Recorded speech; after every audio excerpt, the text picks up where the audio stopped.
हर हर महादेव, जय भोलेनाथ। नमस्कार, बहुत स्वागत है आपका आपके अपने YouTube चैनल आध्यात्मिक टॉक्स में। आइए सुनते हैं हरियाली तीज की व्रत कथा। सावन मास के शुक्ल पक्ष की तृतीया तिथि को महिलाएं शिव पार्वती का विशेष पूजन करती हैं, उसे हरियाली तीज कहते हैं। श्रावण मास के शुक्ल पक्ष की तृतीया को श्रावणी तीज भी कहा जाता है।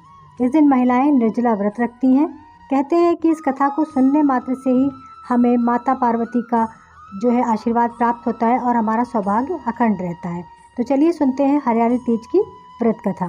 शिवजी ने पार्वती जी को उनके पूर्व जन्म का स्मरण कराने के लिए तीज की कथा सुनाई थी।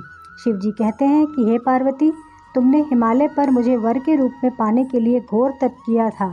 अन्न जल त्याग कर पत्ते खाए, सर्दी गर्मी बरसात में कष्ट सहे। तुम्हारे पिता दुखी थे। नारद जी तुम्हारे घर पधारे और कहा, मैं विष्णु जी के भेजने पर आया हूँ। वे आपकी कन्या से प्रसन्न होकर विवाह करना चाहते हैं। अपनी राय बताएं। पर्वतराज प्रसन्नता से तुम्हारा विवाह विष्णु जी से करने को तैयार हो गए। नारद जी ने विष्णु जी को यह शुभ समाचार सुना दिया, पर जब तुम्हें पता चला तो बड़ा दुख हुआ। तुम मुझे मन से ही अपना पति मान चुकी थी। तुमने अपने मन की बात सहेली को बताई। सहेली ने तुम्हें एक ऐसे घने वन में छुपा दिया जहाँ तुम्हारे पिता नहीं पहुँच सके थे। वहाँ तुम्हें तप करने लगी।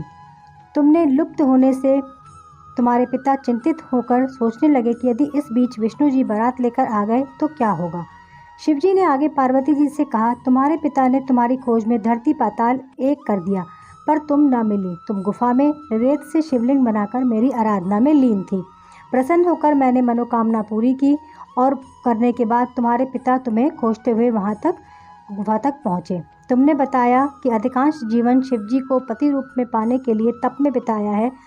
आज तप सफल रहा। शिवजी ने मेरा वरण कर लिया। मैं आपके साथ एक ही शर्त पर घर चलूंगी, यदि आप मेरा विवाह शिवजी से करने को राजी हो जाएं। पर्वतराज मान गए।